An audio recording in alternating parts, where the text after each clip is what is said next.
Third topic के साथ है कोऑर्डिनेट ज्योमेट्री। ठीक है, इसमें क्या सब होता है, क्या सब आइडिया है। एक तो सबसे पहले जो होता है हमारा कार्टेशियन कोऑर्डिनेट सिस्टम।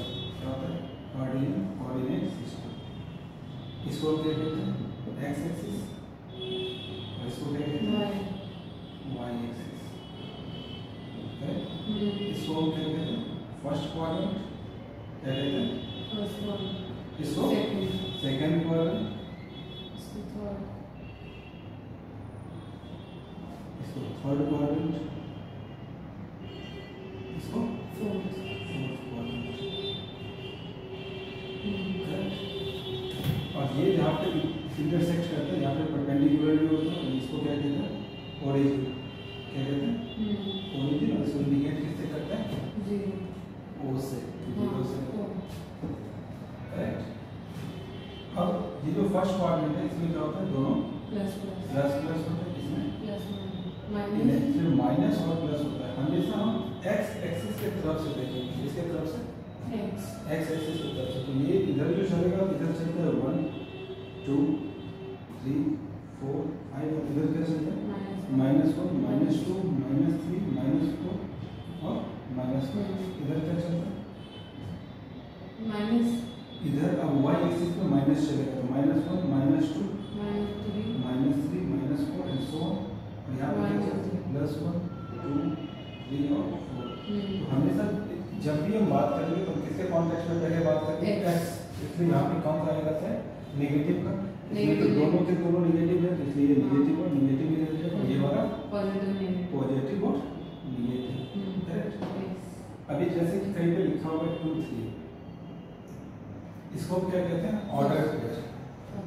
ये क्या होता है ऑर्डर फिगर। जैसे ही कोऑर्डिनेट को इंडिकेट करे, मतलब ये पॉइंट के लोकेशन को बता रहा है। ये 2 क्या बता रहा है एक्स एक्सिस से 2 यूनिट पे, एक्स एक्सिस पे 2 यूनिट पे है, और ये वाई एक्सिस से 3 यूनिट पे। अगर हम बात करें एक्स एक्सिस से 2 यूनिट तो यहाँ पे आ गया, और वाई एक्सिस से 3 यूनिट तो यहाँ पे आ गया। तो जब हम यहाँ से इसको ऊपर निकालें और जब हम इसको चला तो ये हमारा पॉइंट क्या होगा, मान लेते हैं ये पॉइंट हमारा पी है, तो पॉइंट पी कहाँ पे आ जाएगा यहाँ पे। करेक्ट। इसको हम कहते हैं पॉइंट पी। ये हमारा क्या होगा 2 और क्लियर है ये। ओके। अब इसमें जो सबसे पहला है वो है हमारा जरा देख लेते हैं डिस्टेंस फॉर्मूला, या फिर इसमें एक बात और याद रखेंगे कि एक्स एक्सिस पे अगर कोई पॉइंट होगा तो उसका वाई कोऑर्डिनेट हमेशा कितना होगा 0। कितना होगा 0। अगर हम कोई पॉइंट यहाँ पे ले लें इस पॉइंट पे तो ऊपर जा ही नहीं रहा है कहीं पे। मान लो यहाँ पे पॉइंट आ गया, ये 6 है, इसका कोऑर्डिनेट क्या होगा 6 0। करेक्ट। सिमिलर लाइन पे वाई कोऑर्डिनेट वाई एक्सिस पे अगर कोई रहेगा तो उसका एक्स कोऑर्डिनेट कितना हो जाएगा 0। करेक्ट।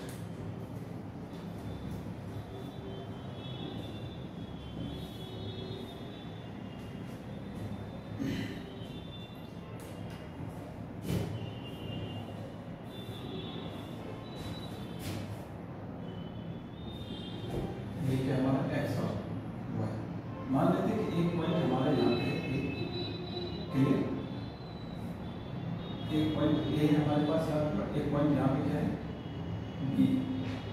अब इन दोनों के बीच में कुछ ना कुछ तो डिस्टेंस होगा। करेक्ट। ये दूरी पे है, मतलब एक जगह नहीं है, तो कुछ ना कुछ इनके बीच में डिस्टेंस है। ये हमारा डिस्टेंस क्या होता है ए। अब वो ए का कोऑर्डिनेट दिया होगा, कोऑर्डिनेट मतलब ए का लोकेशन बताया कि कहाँ पे है बी।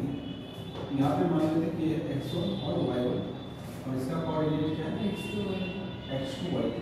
हम क्या करेंगे कि यहाँ से परपेंडिकुलर डालेंगे x एक्सिस पे, कहाँ पे x एक्सिस पे परपेंडिकुलर, और यहाँ से भी हम परपेंडिकुलर डालेंगे। नाम दे देते हैं m और n, और एक परपेंडिकुलर हम यहाँ डालते हैं, इसका नाम हमने दे दिया, चलो c नाम दे देते हैं।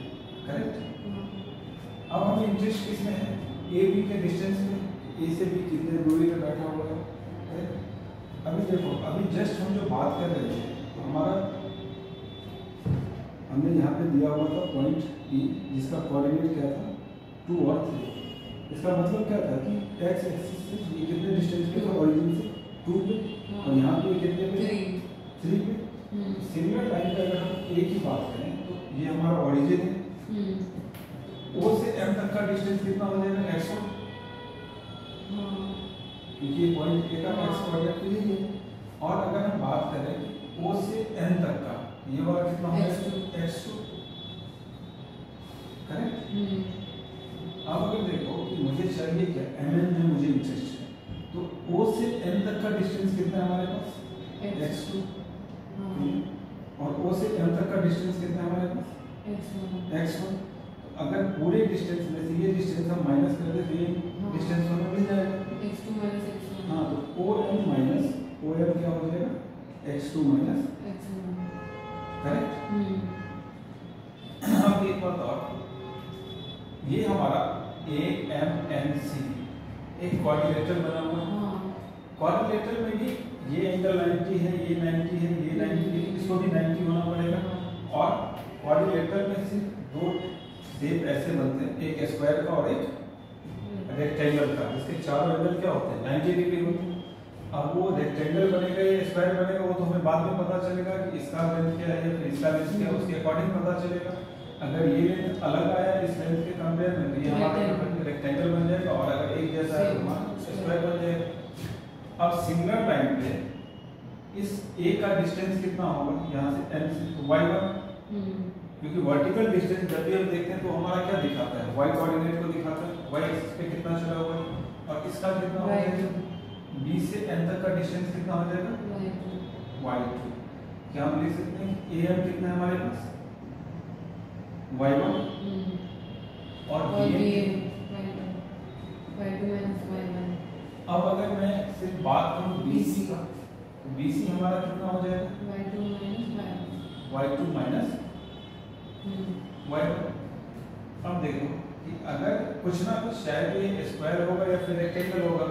अगर स्क्वायर होगा तो भी ये सामने वाला साइड उतना ही होगा, और अगर रेक्टेंगल होगा तो अपोजिट साइड से इसको होते ही है।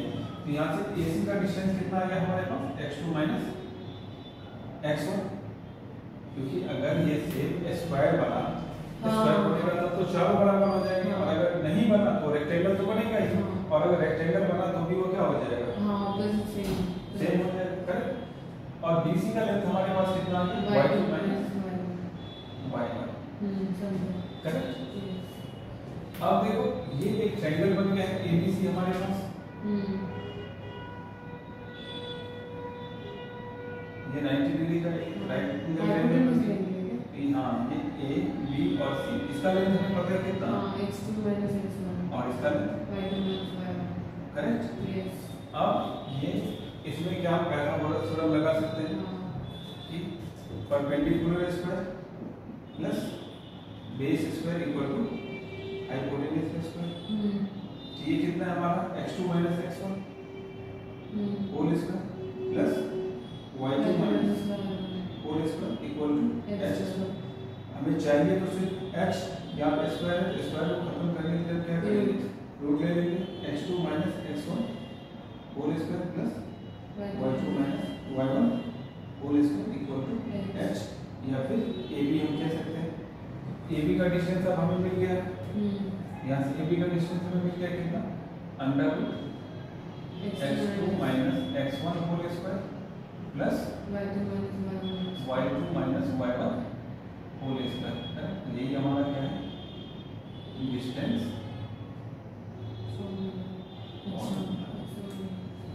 ठीक है।